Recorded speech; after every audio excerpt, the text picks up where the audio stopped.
One thing before we read in 2 Corinthians, Montana actually is quite a valuable state to Janet and me. Now I'm a Pennsylvania born guy. She was born in Ohio. We met at GBS. We pastored in West Virginia, did missionary work in Guatemala, later in Honduras, and then back to Guatemala, then back to Indiana, where we've lived for the last approximately 45 years. But Montana is the place where it all started, because we were engaged in the state of Montana. Isn't that nice? Clear over in the southeast corner, a little place called Ridge, and Cadwell Springs Camp.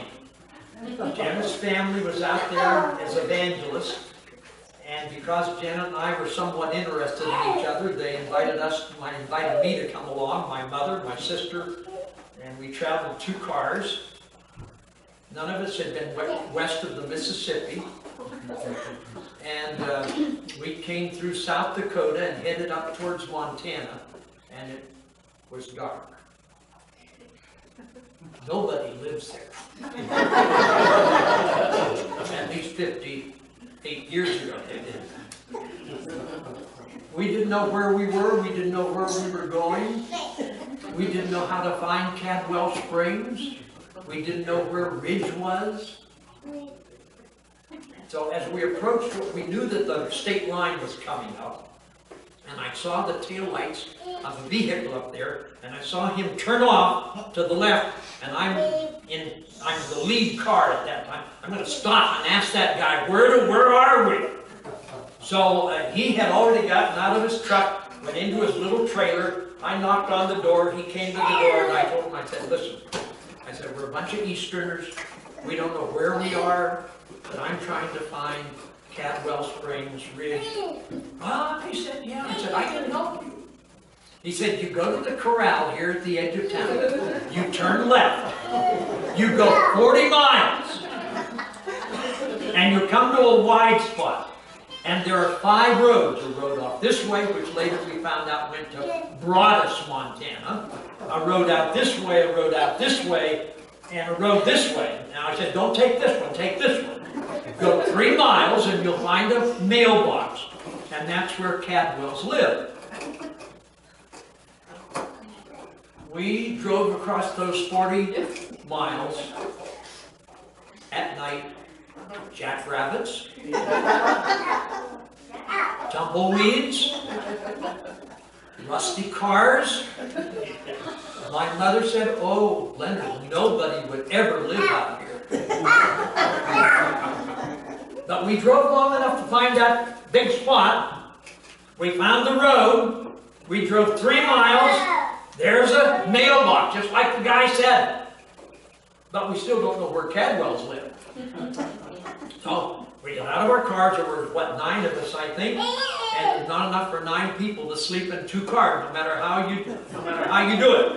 All right, so they took the kids, the younger ones, took all the kids and stretched out blankets, and all the kids slept on the ground. A hot July night in Montana. We are awakened the next morning by my father-in-law shouting because he sees a herd of antelope along their outline. You know, they're going up a hill. He's a big hunter, and he's just out of his tree with excitement. About the same time, a vehicle comes from our right, a lane that we couldn't see, and the car comes out, and the man stops. I'm Mr. Cadwell, and he looks around, and he said, where did you all sleep last night? I think we got there at 2 o'clock in the morning. And my father-in-law said, well, we put blankets down, and the children all slept here. He said, the place is loaded with rattlesnakes. Our introduction to west of the Mississippi. But during that camp meeting, I came to the conclusion that there's no way I was going to go any further in life without this girl being by my side. so I asked her if she would marry me. And she said yes. And I said, I tell you what, let's just kind of keep this as a secret between you and me. About 90 seconds later, my mother walks by. I said, let's tell Mom. So I called Mom over to the car, and she bent down, and I said, Mom, I said, I just asked Janet to marry me. She put her hands on her hips, and she said, well, it's about time. So I figured I had good support from my side of the family. I found out later I had good support from the other side as well. Well, I don't know. Anybody here ever have bad experiences here? Anybody ever get sick? Accidents? Problems? Troubles? Of any kind? I wonder why that happens. Well, here, let's talk about it a little bit tonight. We're going to talk about grace. And we're going to read in 2 Corinthians chapter 12. And let's begin to read in verse 7. Now, the first part of that chapter, those of you who have read your Bibles enough to have an idea will remember that Paul talks about special revelations that God gave him 14 years ago. God gave him special revelations, evidently either so magnificent that there was no way to no way to describe them, or they were so magnificent that God said, I don't want you to say anything about it. I don't know why. But whatever these things were, Paul tells us what happens as a result. So he talks about these visions, verse 7, and lest, I tell you what, stand with me in reverence to the word, please. And lest I should be exalted above measure through the abundance of the revelations, there was given to me a thorn in the flesh, the messenger of Satan, to buffet me, lest I should be exalted above measure. For this thing I besought the Lord three times, that this thorn in the flesh, that it might depart from me. And he said unto me, my grace is sufficient for thee, for my strength is made perfect in weakness. Most gladly, therefore, will I rather glory in my infirmities, my weakness, that the power of Christ may rest upon me. Therefore, I take pleasure in infirmities, in reproaches, in necessities, in persecutions, in distresses for Christ's sake. For when I am weak, then I am strong. Wow. What a tremendous passage. Father, thank you for giving, through thy Spirit, thank you for giving us the Word of God. It is a lamp unto my feet, a light unto my path. Wherewithal shall a young man cleanse his ways? By taking heed thereto, according to thy word. Great peace have they which love thy law, and nothing shall offend them. We thank thee tonight for the word of God. Yes, that is quick, sharp, it's powerful. We thank you that the word still speaks tonight. Speak to my heart, speak to our hearts. In Jesus' name and for his sake we pray. Amen. Amen. You may be seated. I have tried to study a little bit about these visions, these revelations, and nobody really seems to be able to exactly explain what the revelations were. They just marvelous. But Paul says either that he is kept back, that God doesn't allow him to write about these visions, or that they were so wonderful that there's no way to put them in human words. But he's writing to these Corinthians Christians because they're a bit contrary. Now I know that we make a custom of doing this, but typically a preacher at that juncture would say, now in the East we have contrary Christians, but I'm sure you don't have any west of the Mississippi. I'm not going to say that, because my guess is there are people here, not here, you understand, but people from Montana that probably could be considered as contrary Christians. Now, don't nod your head right now, all right? This is not the correct time to nod your head. But Paul had some contrary Christians in Corinth who were trying to tell Paul that he was not an apostle, that he didn't have the right to speak to them as he did, nor to write to them as he did. And Paul is coming back here to tell them, yes, I am an apostle, and one of the reasons he gives for his apostleship is these revelations that God had given to him 14 years before. Paul said that there was given unto me a thorn in the flesh. So obviously now we're going to talk about this right here, right? We're going to talk about skin and bones and blood and corpuscles and veins and arteries and muscles and all that. In the flesh, there was given to him a thorn. He calls it an it. When he gets to the prayer, he talks about this thing being an it. And it's interesting that the word called thorn can be translated stake, as if Paul was impaled, like his body has been thrown down and impaled on a stake, or that a stake has been driven into his body. It is a painful thing. It is in the flesh. He calls it a messenger of Satan, and yet he also talks about how God is using this thorn in the flesh to teach him rich lessons. This particular thorn had a point of initiation.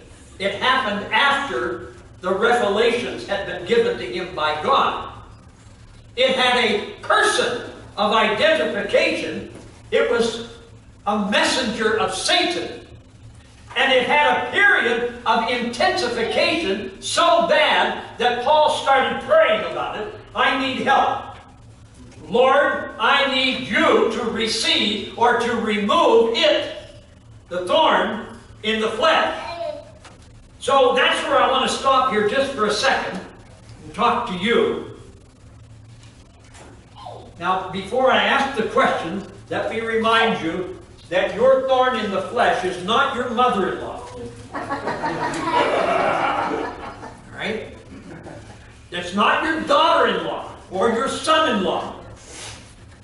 All right? And not your Aunt Susie. This thorn in the flesh, according to what Paul is telling us, is something that Satan sent, but that God uses. So I want to ask you tonight, do you have a thorn in your life? Something that bugs the life out of you. Something that actually at times hurts physically. And something that you sense very deeply in the most profound part of your life and your heart. You say, yeah, Brother Sankey, I'm struggling right now. On the way here today, we kind of got our hearts open between the four of us. I'm not going to tell them anything, all right? But we kind of got our hearts open, and we just shared some things that we have been through, and all of it because we've been in the Lord's Word. You know, sometimes we who get into the Lord's Word think, hey, we should have special protection. Well, the devil doesn't know anything about that, evidently. Because all of us who have tried to do anything for Jesus have soon found out that the devil is there to impose upon us every possible trap that he can. All right? He's after us. He wants to destroy us. He wants us to quit doing what we're doing. And so I want to talk to all of you. Not all of you are perhaps full-time in the Lord's service, but I hope all of you are full-time Christians. and the devil is after you. And I want to tell you tonight, the devil is going to send his messenger to destroy you, or to at least discourage you. And I want to know, what are we going to do about it? Well, a couple of things that I thought about. Where do these things come from? Well, one of the things may be, it may be divine chastening. Yes, sir. Those of us who have raised children understand that sometimes children need chastening, correction, discipline. Again, I could tease a little bit and say, now, that's what happens back in Indiana, but certainly not in Montana. But you're looking at me in such a way that I know that you know exactly what I am saying. That there are times when our children, angelic as they are, need discipline and correction. And there are times when you and I, who are trying to follow God and trying to follow Jesus, we need some chastening to correct us, to straighten us out, to awaken us, to alert us. And so some of the things that come into our lives may be divine chastening. Yes, sir. Let me talk to you just a little. I hate making a subject out of myself, but I know me better than I do anybody. And I want to talk to you about this little bout that I've had with Bell's palsy, because, you know, when it first came on, I said, this is not right. We had a tremendous year last year. I mean, God just put us on the road. I'm not a camp meeting preacher, and we had 5 camp meetings. We had revival meetings at IH conventions, and we're just, I mean, running our socks off almost. A very busy year, and I'm charged up. And we have these services right up to the week of Thanksgiving, and then I have the rest of November, all of December, and it's all kind of free. We get rested up. I'm charged up. And then the 16th of January, I'm in the bathroom shaving in the morning, and I look at my reflection in the mirror, and my smile is crooked. Those of you who have known me any length of time know that, you know, I think I can say one of my signal things is I smile. Smile all the time. Smile at everybody. Smile at Walmart. I smile at the pharmacy in Walmart, even though it hurts sometimes. But I looked at my reflection, and here my smile was crooked, and I said, I am having a stroke. I could still use my arm, and my leg was okay, but I finished shaving, and I took a shower, and I went into the bedroom where my wife was, and I said, Janet, I said, I think I'm having a stroke. And she looked at me, and she said, can you move your arm? Yes. Can you move your leg? Yes. She said, I suspect it's Bell's palsy, but we need to get to ER as quickly as we can. She's a registered nurse. She's a nurse practitioner. She says we need to get to the ER, then we go to ER, all right? But in the meantime, while I'm in the bathroom shaving and showering, a phone call comes in. A few days before, I had totaled my car. It was sitting in a carport, kind of underneath where our bedroom and our bathroom is. Sitting down here in a carport, and while I'm in the bathroom, we get a phone call from the wrecking company saying we're coming to pick up your car. It's a frigid morning, I'm guessing somewhere around 0. We have a lot of snow on the ground. You cannot get that car out with any kind of a wrecker. Well, I suppose somewhere there's some kind. But, and the nice thing about this totaled car, it still ran, all right? But when I heard they were coming to pick it up, I knew I had to get the car out of the carport, and up on top, there's an alley there where I knew a wrecker could get in, but I knew I had to get the car out. So here I am suffering the symptoms of a stroke, needing to go to ER, and they're coming to pick up my totaled car. And so I grab a jacket, put a hat on, run downstairs, start my totaled Taurus, and get it out of the carport, and I start up the alley, and it's so slick with ice that it won't go up. And the wrecker has come. It's a wrecker sitting up there, so I know where I have to go, and I can't get up the little grade because there's too much ice.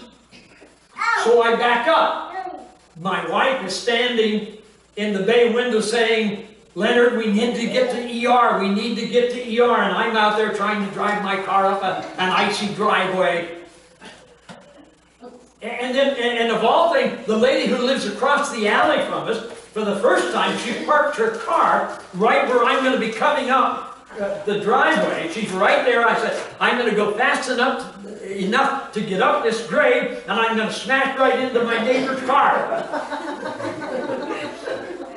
I couldn't get up the first time. I backed up, got a little bit more of a run, and I come up that grade. I'm going to make it, and I'm going to smash that car. But I turn the wheel turns, the car turns, and I make it by her car, and I pull up behind the wrecker, put it in neutral, put my car in neutral, get out, and I'm walking back to the house. And my wife is standing there, we got to get to ER, we need to get to ER, we need to get to ER.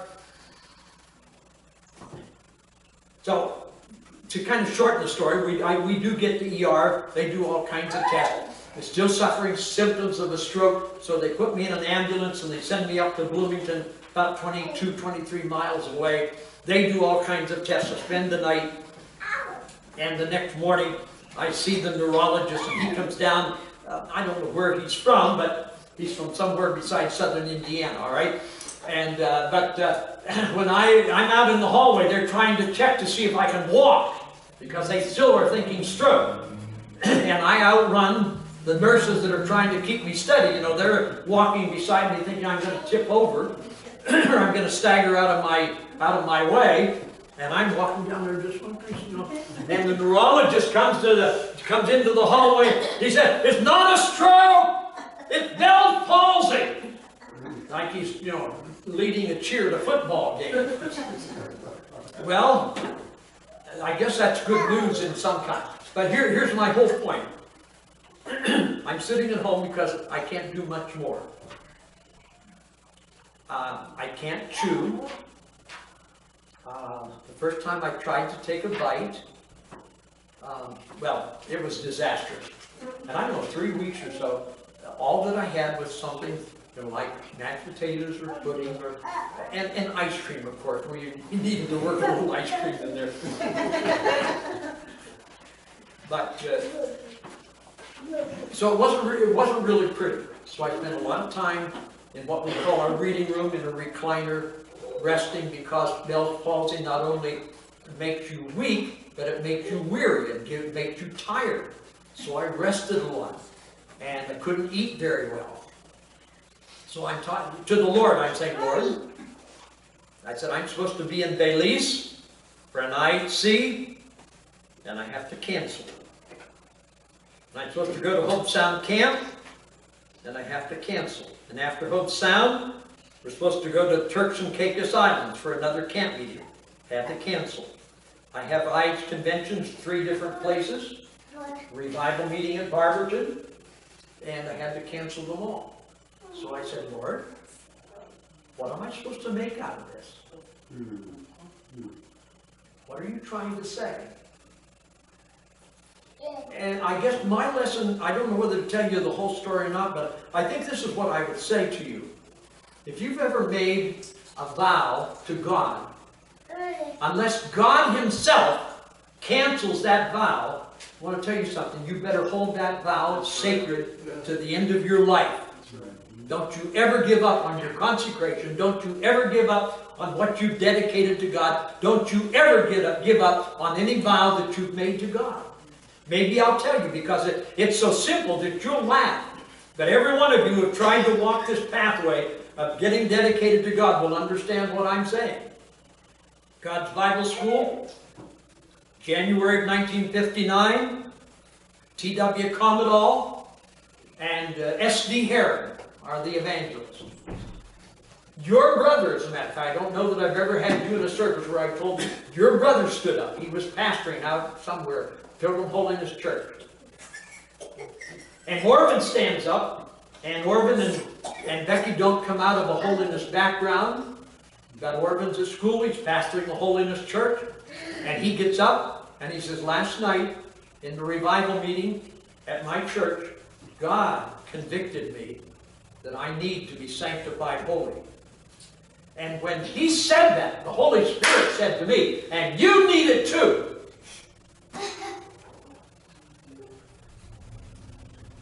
If you would have asked me 30 seconds before, I would have told you I was already sanctified. But you know, when God speaks, you don't argue with God. That's right. And God said, you need it too. I'm on the platform, leading singing. Somewhere, I think my sophomore year, they started using me a lot up front to lead singing and to direct as a student director of the choir and all that kind of thing. So I was up front a lot. And at the altar that afternoon, Lloyd Campbell, Ronald Robbins, Gordon Tilley, Don Staley, perhaps one other guy, are surrounding me, praying for me. And I don't know how God dealt with you, and I don't know how God deals with you, but I know what happened that afternoon was that God just kind of started pulling off layers. Are you willing? Are you willing to consecrate this? Are you willing to die to this? Are you, and God knows just exactly what we need. And just like you said, there are times when we have to give up everything. We have to die to everything. We sing it sometimes. My plans and my wishes and my ambition, we get them right down until they are lying in ashes at our feet. And if you're ever going to get sanctified, that's exactly where you have to get. Yes, it does. And so that afternoon, God was dealing with me. And when I ran out of things to say in my prayer, my friends around me started suggesting things I needed to pray about. And when we prayed through those, finally got right down to the bottom. I didn't know what to do, what to say. And I would have forgotten this, I think. But I was in a funeral not more than 3 or 4 months ago when Gordon Tilley, who was one of the guys praying for me, was conducting the service, and he had a lot of unsaved people in that service, and he was trying to explain the way of salvation.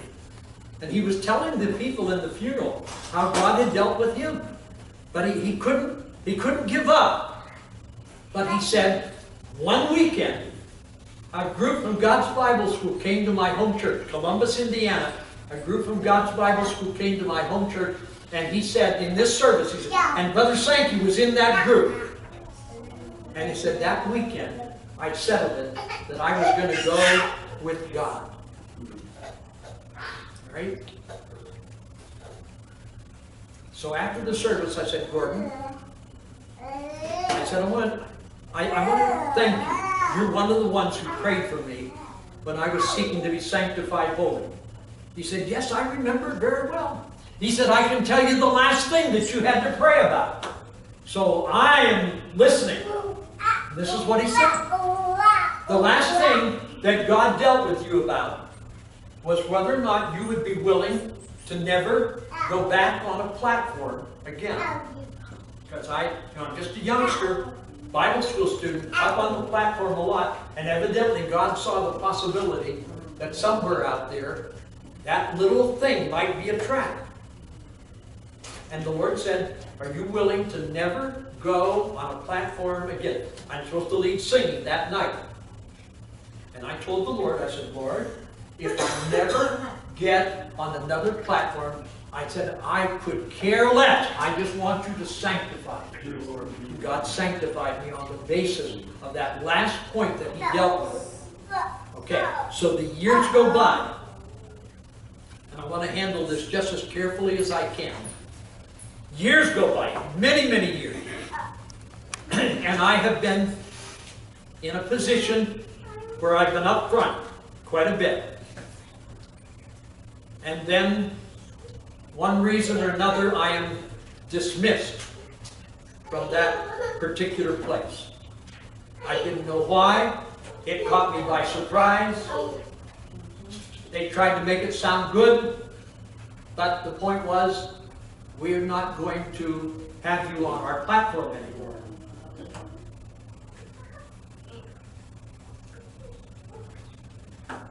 So maybe a year and a half goes by, and I'm thinking about that. And I'm thinking in my heart, you know, that wasn't quite right. That wasn't handled right. I'd like to have some what do you call a closure? I'd like to have closure, because that just wasn't handled right. And I began to think, I'd like to get back on that platform at least once more, just to give this thing closure. And the Lord stopped me. And He said, let me ask you, Leonard, is the vow that you made to me at the altar at God's Bible School in 1959, does that vow still stand? I said, Lord, as far as I'm concerned, it's over. I don't care. And it's so interesting that just when I said that, I got an invitation to go there and get back up on the platform again. It was so hilarious. And then the Lord made me get sick and I couldn't go anyhow. So here's my message to you. Right? Every one of us, if we're going to go with God, every one of us are going to come to a time and a place where God's going to put His finger on something and ask us to get to the bottom and say, okay, Lord, it's all yours. Right. Yeah. I die to my own self. I die to my own will. I die to my own ambition, my own plans, my own future. And you can sit there, and I'm not sitting, I appreciate those of you who are nodding your head. And I'll tell you, it's one thing to nod our heads in a service, it's another thing entirely to get to the bottom of such surrender that you're not going to argue with God. Right. Whatever He wants to do is going to be all right. And let me just say, for those of you who have children, sometimes it's even tougher to consecrate our children than what it was originally for us. Let me explain it like this. Let me go to Jim Keaton. Jim and Sue have 9 children. Just like us, they dedicated their children to God. Lord, you can do with them anything you want. I remember when we were on the mission field, and I don't want to be out of place, but I remember kneeling alongside of my wife before our children were ever born, and praying for that child, and dedicating that child to God. We didn't have sonogram. We had no idea that such an instrument was not even dreamed about in Central America at that time. But there was this child. I dedicated it to God. And there, incidentally, there's kids out there. I'm preaching somewhere with Jim Keaton. And he mentions this. He said, what does a father do when his daughter calls from Ukraine and says, Daddy, Melvin is lying on the floor in his blood. Thugs broke into our house and stole our money and have beaten my husband up and left him lying, bleeding on the floor. He's in the United States, she's in Ukraine. So what are you going to do? Do you really dedicate that girl to the Lord or don't you? Are you going to take issue with God or are you not? I said, well, Brother Sankey, that's not human. I'm not talking about human, I'm talking about God. I'm talking about coming to a surrender. I'm talking about being so dedicated that God can do with us or with our children what He wants to do without us arguing. Yes. Brother Keaton went on. He said, what do you do when your daughter calls you from the Philippines? This is another daughter. She and her husband are in the Philippines. Daddy, Jesse has a cancer on his eye. And it looks like unless something miraculous happens, he's going to lose that eye, just 2 or 3 years old. And sure enough, that eye cancer takes little Jesse's eye. They come back to the States, they think everything's all right, they go back to the Philippines, call back, Daddy, Jesse has cancer in his other eye. And unless there's a miracle, he's going to lose the second eye. Jim and Sue had dedicated Becky, just like they had dedicated Sandy. Taken their hands off. What do you do? Your grandson's in the Philippines. He's both eyes are before he's 6 years, before he's 5. And they told me later how little Jesse would get down on his hands and knees and go along the walls tapping to try to find out where he was, to find himself, his way from one room to another room. Just a child. So the last X number of years, he's been a student at GBS. And it was always amazing to me when the kids would come down for dinner. Jesse would come in with the rest of them, carrying his backpack, seemingly knowing where he was going. He didn't have his stick with him. He just come in there, went to a table, put his stuff down, and went through the line, got his meal. He started using a cane later, and now he has a guide dog. And he's taken everything that GBS can give him in music, and he's going on to a university this coming year to continue his studies in music. That's the happy ending. But I want to tell you, what do you do with your consecration? Is your vow to God as sacred tonight as it was when you made it? Our own son and our daughter, with their companions, were missionaries in Mexico. And early in the morning, Mark is on his way to the airport with John Parker. And as they travel along the road, all of a sudden, in the passing lane, there are chunks of concrete blocks, so they have to shift over to the right-hand lane. When they do, all of a sudden their vehicle is attacked by bandits along the road who throw stones. One of those stones crashes through the windshield with enough force that it hits our son in the forehead, breaks this into about 7 or 8 pieces, breaks the orbit around his eye, breaks his nose. And he said to John, John, I can't see. And Brother Parker, now covered with Mark's blood, blood all over the car, blood all over Mark, blood all over John Parker. John says, let me have the wheel, you keep your foot on the gas till I tell you. And so they go on till they see a light. And they stop to ask somebody, and the person doesn't understand English. And that's all John can speak. My son is bleeding. John is scared. Melody, Mark's wife, calls in this and said that Mark couldn't take the call, but John took the call. And she said, I don't feel good about are you all right? And then John has to tell her the story that the car has been attacked and that Mark is bleeding, and John thinks that he's dying, and he probably was. And so they go on till they see the light, a little convenience store along the road. They pull into the convenience store. John jumps out covered in blood, runs into the store, and he's in talking to Melody. He said, what can I do? What should I say to get people to help me? She said, just tell them, ayúdame, which means help me. And so he goes into the store hollering, ayúdame. And there's a man there, now it's early in the morning, still dark, a man dressed in a suit, way out in the country, and he said, can I help you? In English.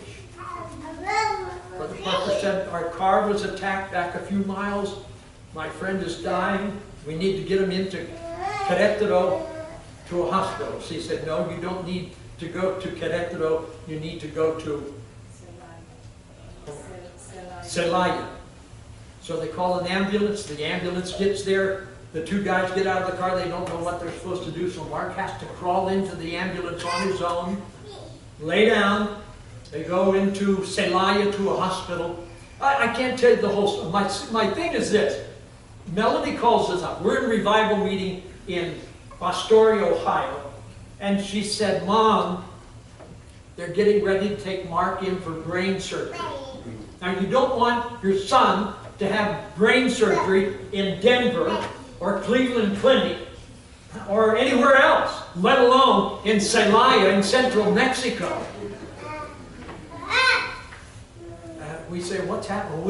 She said, I really don't know except that his car was attacked and he has to go in for brain surgery.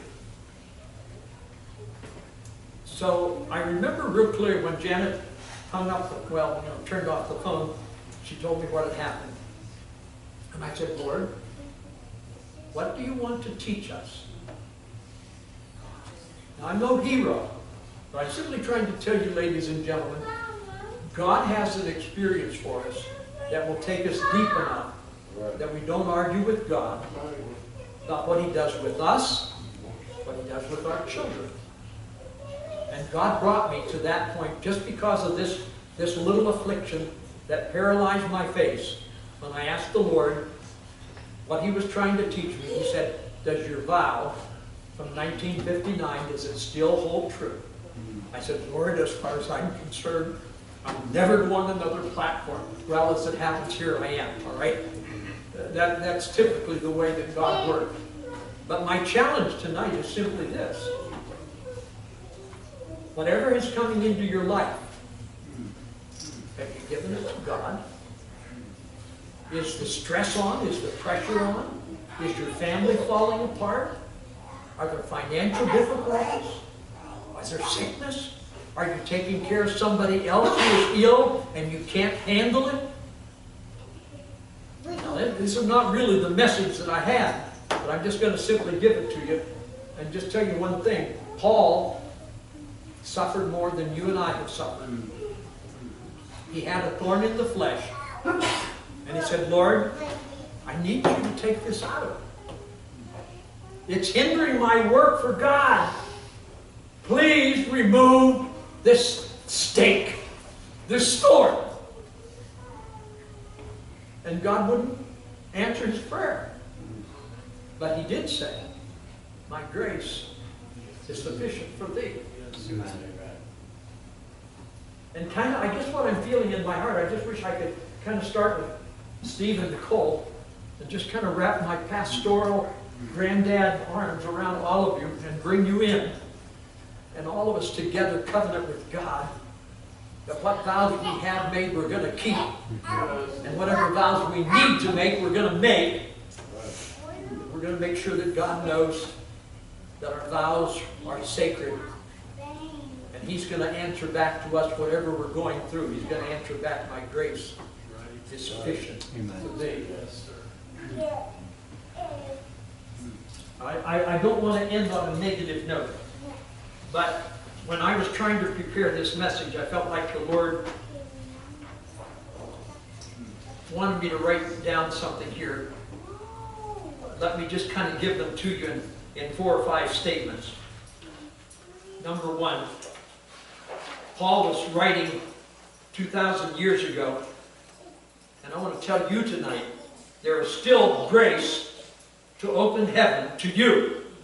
All right, Paul had these revelations from God. I want to tell you tonight, there's still grace to open heaven for divine guidance, for assurance, for answers to prayer, for wisdom, for an eternal home.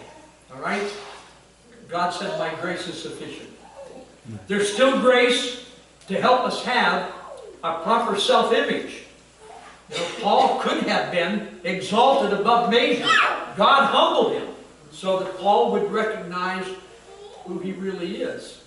Ladies and gentlemen, the grace of humility is the most needed. It's also the most difficult. But there's grace. There is still grace to accept physical afflictions, weakness, yes, with Paul even to glory in our weaknesses, because his grace is sufficient. There is still grace to help us hold steady even when our prayers are not being answered. If I knew you, there are people sitting right here who would say, Brother Sankey, I have been praying over this issue, or I have been praying about this thing for 2 months, or 2 years, or maybe 20 years, and it just seems like I'm not getting any. There is still grace. Now listen to me. There is still grace for you to hold steady while God works out His plan and His purpose in your life and my life. Can I kind of give you a couple of negative thoughts?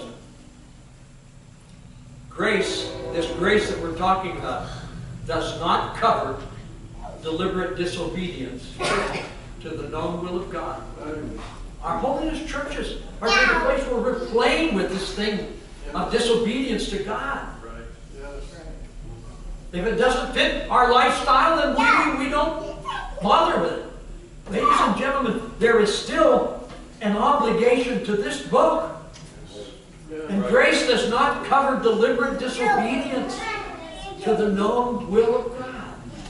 Number 2, this gets close. Grace does not cover negligence in caring for our personal spiritual needs. I know how busy we can get. I know how pressures can come. But somewhere, all of us are going to have to find time to take care of our personal spiritual needs and relationship to God. Grace does not cover our carelessness. Grace does not cover, quote, the devil made me do it. Grace doesn't cover it. We have our own choices to make. And this one weighs very heavily because of certain circumstances that I can't explain. But let me just say this, grace does not cover unforgiveness on our part. We cannot carry unforgiveness in our heart. No matter what has happened, what they have said, what they have done. You say, but Brother Sankey, you don't understand. No, I don't. But God understands it all, and unforgiveness is not an option for a Christian.